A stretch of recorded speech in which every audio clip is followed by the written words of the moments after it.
जय श्री कृष्ण दोस्तों, स्वागत है आपका आपके अपने स्टडी ट्यूब यूट्यूब चैनल पर। दोस्तों, इंग्लिश सीखने के साथ साथ मैनर्स का सीखना भी बहुत ज़रूरी होता है। अगर आप किसी से बातचीत कर रहे हैं और बातचीत के बीच बीच में पोलाइट वर्ड्स का यूज करना भी इंग्लिश स्पीकिंग का एक महत्वपूर्ण हिस्सा होता है। लेकिन अंग्रेजी भाषा में हिंदी भाषा की तरह जैसे आप अपने से बड़े लोगों को क्या करके बुलाते हैं, आप कहते हैं, लेकिन इंग्लिश में ऐसा नहीं है। उसमें अपने से बड़े को भी यू यानी तुम ही कहकर बुलाया जाता है।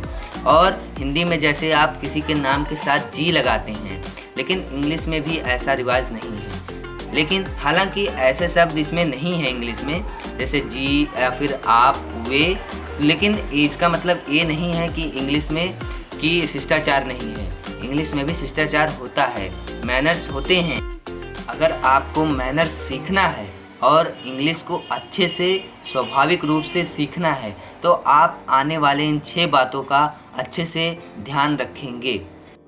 पहली बात, यदि आप किसी से कुछ मांगना चाहते हैं या फिर समय पूछना चाहते हैं या फिर आप उसका उत्तर हाँ में देना चाहते हैं, तो ऐसी जगहों पे आप सेंटेंस में जो भी सेंटेंस आप यूज़ करेंगे उसमें प्लीज़ का प्रयोग ज़रूर करें। एग्जाम्पल, जैसे आप किसी से मांगते हैं ज़रा अपना पेन देना, तो इंग्लिश में आप कह सकते हैं give me your pen please, give me your pen please. एक गिलास पानी लाना, give me a glass of water please.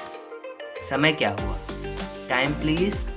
ऐसे ही आप इसका यूज कर सकते हैं। अगर आप ऐसे यूज यानी प्लीज़ का यूज़ नहीं करते हैं तो आप अभद्र कहलाएंगे यानी इम्पोलाइट कहलाएंगे। दूसरी बात, अगर कोई आपकी मदद करता है या फिर आपके लिए कोई थोड़ा बहुत काम करता है तो उसको हमेशा थैंक यू ज़रूर बोलें। थैंक यू बोलना कभी ना भूलें। एक और बात है, अगर मान लीजिए कोई आपसे कुछ और लेने के लिए कह रहा है तो आपको अगर नहीं लेना है तो आप क्या कहेंगे? आप कह सके I don't want to take मोर।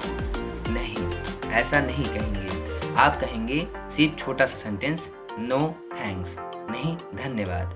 ठीक है, अब हम अगली बात पे आते हैं। तीसरी बात, यदि आप किसी की मदद करते हैं और आपको वो बदले में थैंक यू बोलता है तो इंग्लिश में या फिर हिंदी में यही बात ख़त्म नहीं हो जाती।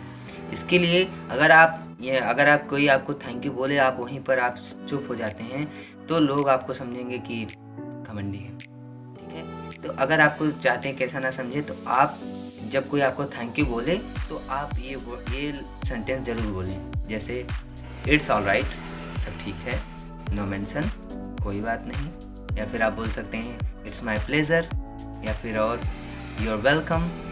ऐसे ही आप बोल सकते हैं। लेकिन अगर आपको कोई थैंक यू बोले तो आप ऐसा ही बोलें, चुप ना रहें। ठीक है। चौथी बात, यदि आपसे कोई वस्तु कोई मांगता है और आप उसे देना भी चाहते हैं तो आप हिंदी में उसे कह सकते हैं ले लीजिए, कह सकते हैं ना। लेकिन इंग्लिश में आप क्या कहेंगे?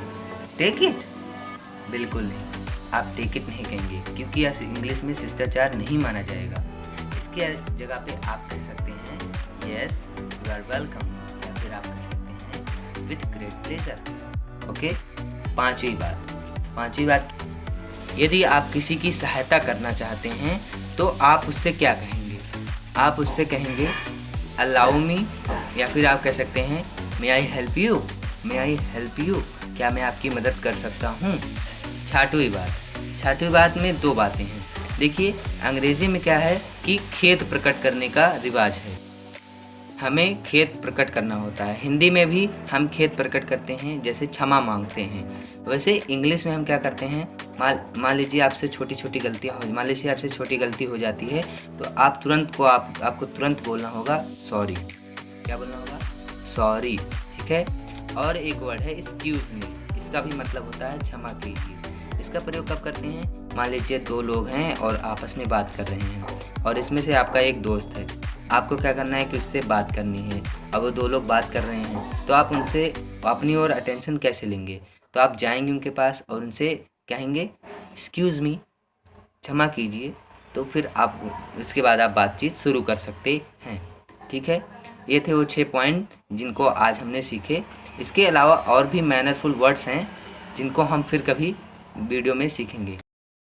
आज के वीडियो में इतना ही। Thank you for watching.